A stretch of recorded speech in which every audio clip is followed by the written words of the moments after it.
Il est 8h20 à la matinale d'Europe 1 avec Mathieu Béliard. Votre invité Sonia Mabrouk, c'est Stanislas Guerini, délégué général de La République En Marche, député de Paris. Bonjour Stanislas Guerini. Bonjour. Elle vous dit merci. Vous me parlez de qui ? votre avis. C'est à vous de le dire. La maire de Paris, Anne Hidalgo, quel beau cadeau vous lui avez tous fait en lui offrant sur un plateau sa probable réélection à la tête de la capitale. Vous savez, depuis quelques années, je crois que c'est beaucoup de Parisiennes et de Parisiens qui ne lui disent pas merci. Parce que c'est leur quotidien qui a été abîmé à Paris, parce que c'est la mobilité, parce que c'est des questions de sécurité dans la rue, des femmes qui ne peuvent plus se balader seules sans être inquiétées, parce que c'est une question d'insécurité du quotidien et d'attention. Et c'est ça qui sera l'enjeu de cette élection à la mairie de Paris. Et c'est pour ça que je pense que le candidat de La République En Marche, Benjamin Griveaux, porte les bons sujets pour Paris, pour l'attention qu'on doit apporter au quotidien des Parisiens, parce que c'est ça qui ne fonctionne pas bien à Paris. Et donc, je souhaite qu'on dise merci à la fin au prochain maire de Paris. J'en suis convaincu, ça sera Benjamin Griveaux. Vous avez besoin de préciser, candidat de La République En Marche, ça veut dire qu'il n'y a pas deux candidats de La République En Marche, il y en a un officiel et un autre dissident ? Il n'y a qu'un candidat de La République En Marche, je l'ai dit, c'est Benjamin Griveaux. Pourquoi ? Parce que je pense que c'est le meilleur. C'est le meilleur parce qu'il rassemble au sein de La République En Marche, au-delà de La République En Marche, au-delà des étiquettes politiques. Je ne pense pas qu'une élection municipale, ça soit une question d'étiquette. Des personnalités venues de la gauche, venues de la droite, la maire du 9e arrondissement, Delphine Burkley, des personnalités écologistes, parce que évidemment, ça sera un point d'attention particulier pour les Parisiennes et les Parisiens, et surtout parce que c'est le candidat des propositions concrètes pour nos enfants, pour leur éducation, pour leur santé. On a l'impression que c'est le meilleur à vos yeux, tout simplement parce qu'il a été nommé, choisi par vous, désigné par le doigt de votre parti. C'est tout le contraire de ce que je suis en train de vous dire.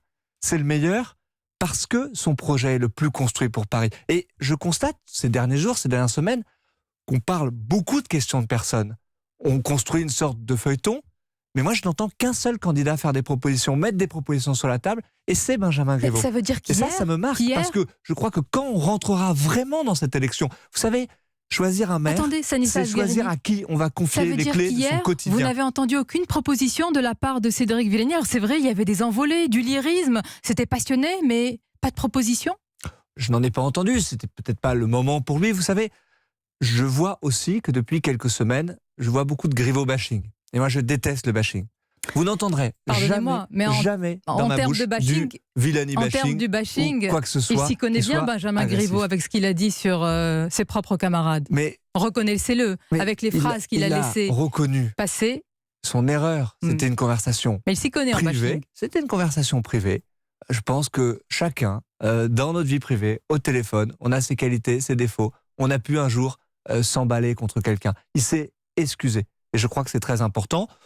Je crois que Paris mérite mieux que de passer beaucoup de temps sur un coup de téléphone volé, mis à l'antenne. Ce qui est important, encore une fois, c'est le futur de cette ville et de ses habitants.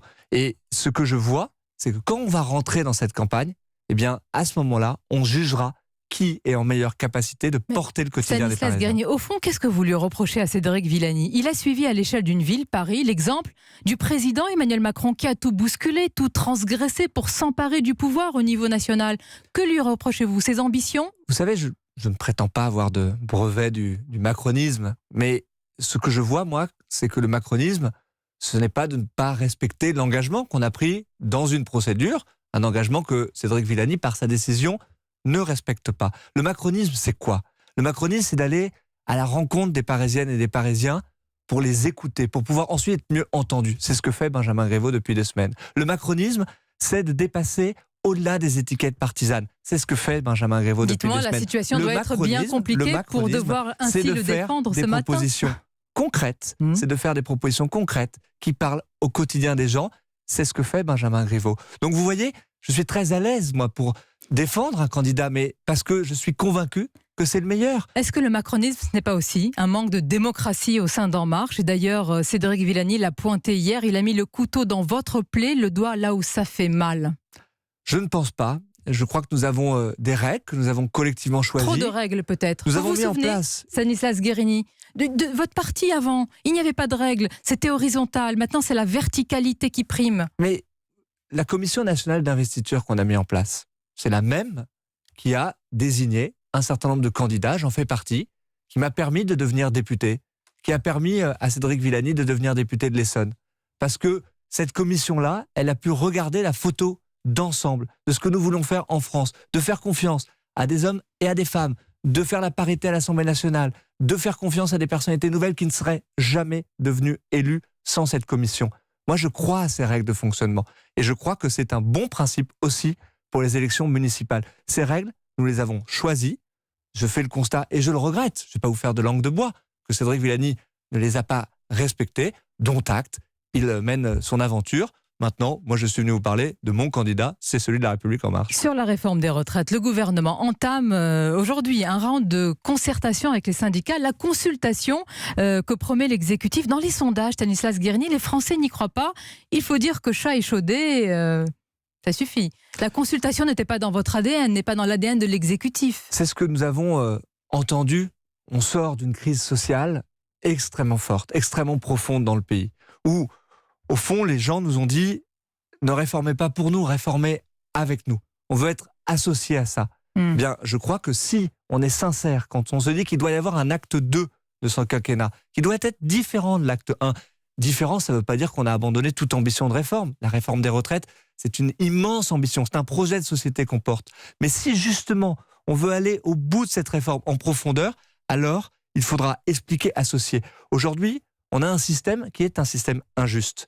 Il faut qu'on pose ce diagnostic-là, de faire comprendre que, par exemple, quand on a une carrière hachée, quand on est une femme, bien souvent, eh bien, notre système de retraite est moins protecteur. Et on doit construire un système qui soit plus universel, plus juste, où chaque Français qui cotisera 1 euro aura les mêmes droits à la retraite. Argumentaire, vous avez dit. Il faut l'expliquer, il faut aller dans le détail, parce qu'il y a beaucoup de détails très complexes dans cette réforme-là. Et moi, je préfère qu'on prenne le temps pour mener à bien cette réforme. Dans votre argumentaire, vous avez dit sincérité. Dites-nous la vérité. Elle n'est jamais bonne à dire. La vérité sur les retraites, disent certains économistes, c'est qu'il va falloir travailler plus longtemps, cotiser plus pour toucher moins d'argent. Il n'y a pas d'alternative. Mais le président de la République c'est la vérité qu'on ne veut pas nous dire. Posé en ces termes-là. Oui, il faut travailler plus longtemps. Maintenant, il y a différentes façons de le faire. Le débat est ouvert et je crois que ça fait aussi partie de la concertation. Il faut trouver la façon la plus juste de le faire. Et je pense qu'on peut faire une réforme qui peut être avantageuse pour un certain nombre de Français qui sont aujourd'hui mal protégés parce que notre système de retraite repose sur des solidarités professionnelles qui, après tout, créent de l'injustice. Et c'est ça la grande ambition de cette réforme des retraites. Merci Stanislas Guerini. Je précise que vous avez des campus universités d'été, les premières des marcheurs à Bordeaux après-demain. Cédric Villani, bienvenue. Oh, il est le bienvenu, mais vous lui dites ce matin, viens Cédric, on est toujours dans le même parti, on est amis malgré tout. On est amis malgré tout et je l'apprécie évidemment.